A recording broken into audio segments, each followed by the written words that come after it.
हरे कृष्णा। श्री प्रभुपाद की जय। श्रीमद् भगवद गीता अध्याय 3 श्लोक नंबर 11। देवान् भावयतानेन ते देवा भावयन्तु वा परस्परं भावयन्त श्रेय परमवाप्स्यथ। यज्ञों के द्वारा प्रसन्न होकर देवता तुम्हें भी प्रसन्न करेंगे और इस तरह मनुष्यों तथा देवताओं के मध्य सहयोग से सबों को प्रसन्नता प्राप्त होगी।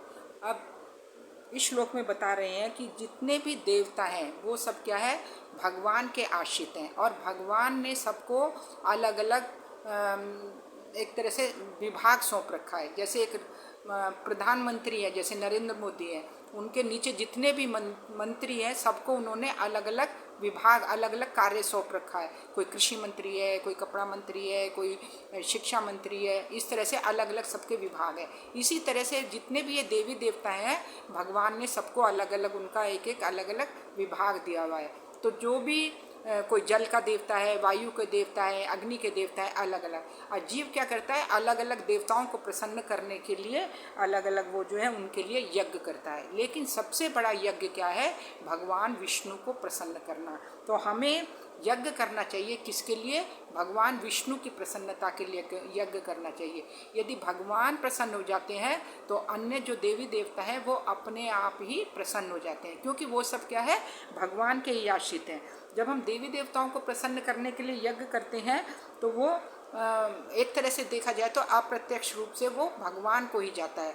तो इसीलिए जब जीव अज्ञानता में होता है तो इस तरह के कार्य करता है। लेकिन जब हमें इस भगवद गीता के माध्यम से हमें ज्ञान हो रहा है कि जो भी हमें कार्य करना है, जो भी यज्ञ करना है, हमें भगवान को प्रसन्न करने के लिए करना है, तो जिससे कि भगवान प्रसन्न होते हैं। और फिर जब भगवान प्रसन्न होते हैं, जो भी हम कार्य उनको अर्पित कर देते हैं तो हम जो है मुक्त हो जाते हैं, किसी तरह का कोई बंधन नहीं लगता है।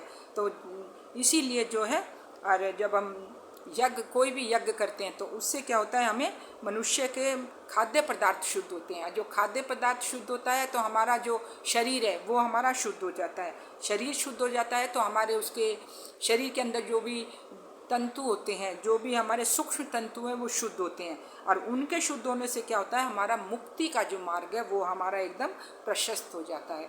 तो इस तरह से हम देखते हैं कि कृष्ण भावनामत में, जो कृष्ण भावनामत में है वो आज के इस कलयुग में सबसे ज़्यादा बहुत ही प्रसन्न है, मतलब बहुत भाग्यशाली हैं जिन्होंने इस कलयुग में रहते हुए कृष्ण भावनामत को अपना लिया है। तो जो बुद्धिमान व्यक्ति होता है वो केवल भगवान की प्रसन्नता के लिए, केवल भगवान के लिए यज्ञ करता है, क्योंकि वो जानता है कि यदि भगवान को प्रसन्न कर लिया तो उसका भक्ति का जो मार्ग है वो और आगे भी प्रशस्त हो जाएगा और वो दिन प्रतिदिन भक्ति में प्रगति करता हुआ भगवान के साथ अपना प्रेम का संबंध स्थापित कर लेगा।